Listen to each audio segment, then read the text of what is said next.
Bienvenue dans cette nouvelle édition du 12-15. Voici les titres de l'actualité. C'était l'une des demandes de l'opposition à l'égard de la majorité. La révision du fichier électoral s'est achevée ce lundi au Togo. Les conclusions seront ensuite soumises au comité de suivi des élections. L'opposition guinéenne campe sur ses positions et exige l'annulation du calendrier électoral qui fixe l'élection présidentielle au 11 octobre 2015 au risque de reprendre les opérations ville morte. Et puis qui pour succéder à Donald Kaberuka à la tête de la Banque africaine de développement. 8 candidats ont été retenus. Le point sur leurs programmes respectifs dans ce journal.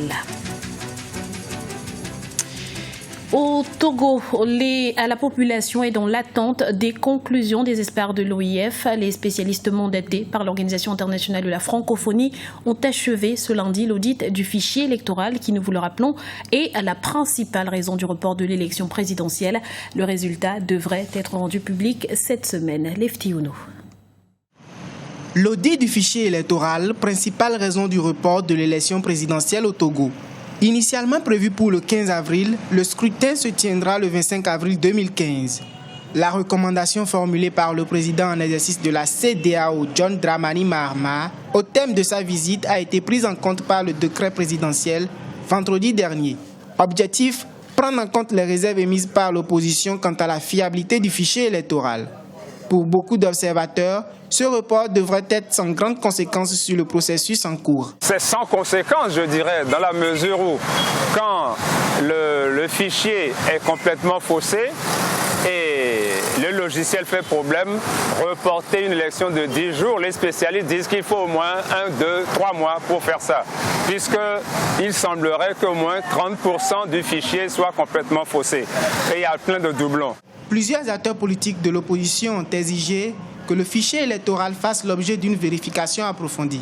C'est la raison pour laquelle des experts de l'Organisation internationale de la francophonie, en présence des représentants de chaque candidat, ont proposé un audit du fichier électoral qui sera utilisé le 25 avril prochain. On a constaté beaucoup de choses, qu'il y a beaucoup de doublons sur le fichier électoral, donc il est important de faire l'audit de ce fichier. Je suis d'accord sur les reports du scrutin parce que les choses ne vont pas normales. Vous-même, vous avez vu comment on a fait les cartes d'électeurs à plusieurs personnes et ça ne peut pas aller comme ça. Il faut que les acteurs politiques s'entendent, il faut qu'ils utilisent ce moment pour s'entendre, pour qu'on ait des élections apaisées, transparentes et puis sans contestation. Les partis politiques, les organisations de la société civile ainsi que les institutions africaines présentes au Togo sont déjà mobilisés dans le cadre du scrutin du 25 avril. Un scrutin qui verra s'affronter 5 candidats dont le président sortant Faure Gnassingbé.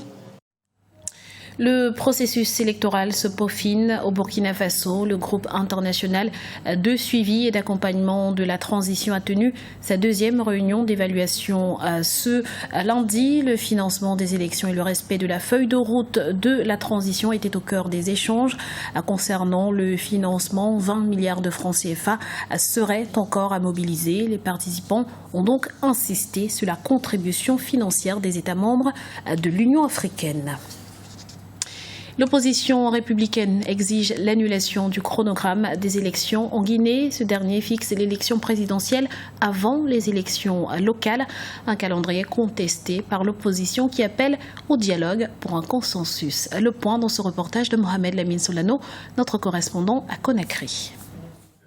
Les leaders de l'opposition républicaine contestent le calendrier électoral qui fixe au 11 octobre la présidentielle. Ils annoncent la reprise des journées villes mortes à Conakry à compter du 2 avril prochain.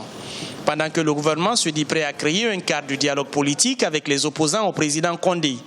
Après une plénière de 4 heures sur la proposition du gouvernement, l'opposition républicaine fixe les conditions de relance du dialogue. Nous sommes une opposition républicaine, bien sûr ouverte au dialogue. Nous l'avons suffisamment démontré. Mais nous avons également indiqué que pour aller discuter de ces questions de dialogue, il faudrait pour nous que l'application effective des accords déjà signés. L'accord politique interguinéen du 3 juillet, dans ses dispositions non encore exécutées, doit être complètement appliqué.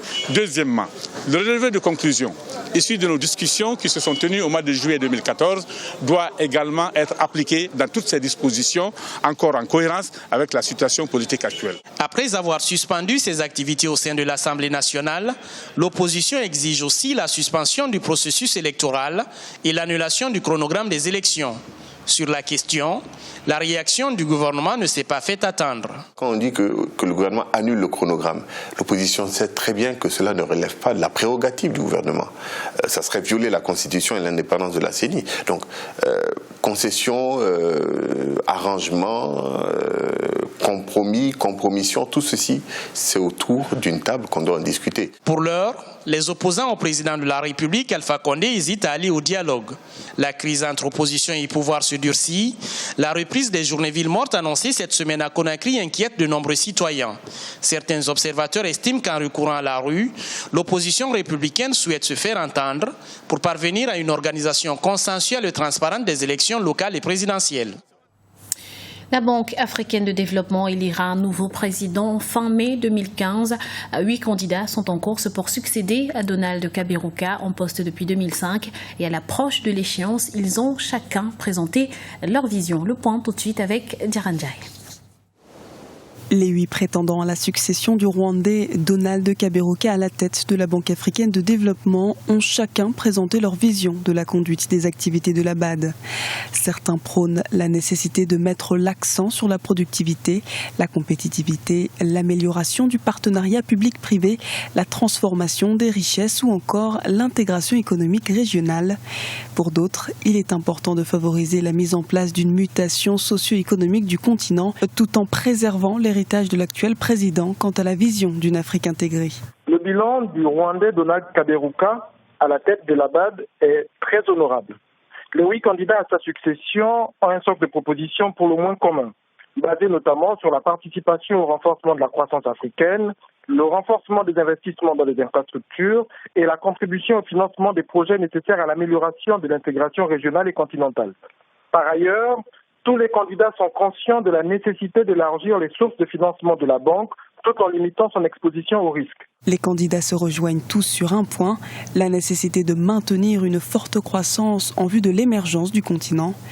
Pour se distinguer donc, certains analystes estiment que le successeur de l'actuel président de la BAD devra faire consensus tant au niveau politique que professionnel. L'élection du président de la BAD est faite par les États, en proportion de leur participation au financement de la Banque africaine de développement. Il faut donc que la personne qui sera choisie soit finalement suffisamment consensuelle pour être aussi choisie par les États.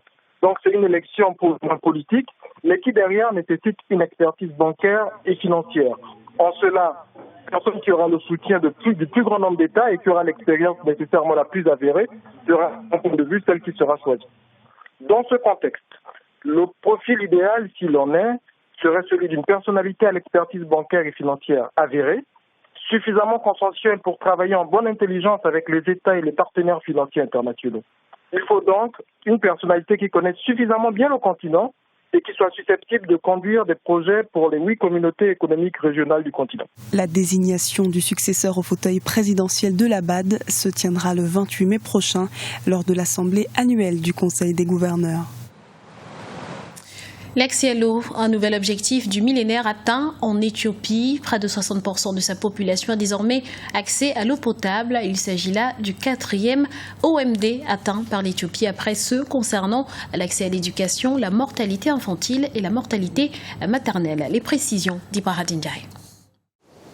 Bonne nouvelle pour l'Éthiopie. Les autorités d'Addis Abeba ont annoncé que le pays avait atteint un nouvel objectif du millénaire pour le développement, celui de l'accès à l'eau potable. En effet, près de 60% des Éthiopiens y a désormais, soit 57% de personnes au lieu de 6 millions qui bénéficiaient de l'eau potable il y a 25 ans. La demande en accès à l'eau a particulièrement augmenté en zone urbaine car le mode de vie des gens a changé et il y a de plus en plus d'industries. Mais notre nouveau défi est d'apporter de l'eau potable dans 100% des écoles et des centres de santé. Notre tâche ne va pas être simple pour atteindre ces nouvelles cibles.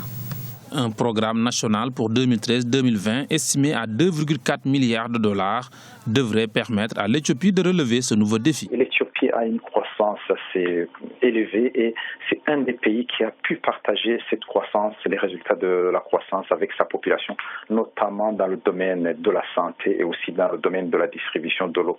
C'est un pays qui maîtrise aussi depuis plusieurs années, depuis même des siècles, l'utilisation de l'eau. Il y a beaucoup d'eau du Nil. Donc voilà, un pays qui vient d'atteindre un des objectifs du millénaire et le 4e objectif. Et je pense que c'est compte tenu de leur croissance, du développement de ce pays, que ce pays pourra atteindre aussi les autres objectifs avant les 4 années à venir. Réduire le déficit énergétique est également un autre défi que le pays pourra bientôt relever grâce à la construction du barrage de la Renaissance sur le Nil, un projet d'une valeur totale de 4 milliards de dollars. Il devra produire à terme 6 000 mégawatts de l'électricité destinée au marché intérieur éthiopien, mais aussi à l'exportation vers d'autres pays africains. La fin des travaux est prévue en 2016. C'était le journal de la rédaction. Nous vous remercions pour votre fidélité. Retrouvez dans un instant une nouvelle édition de l'information sur Africa 24.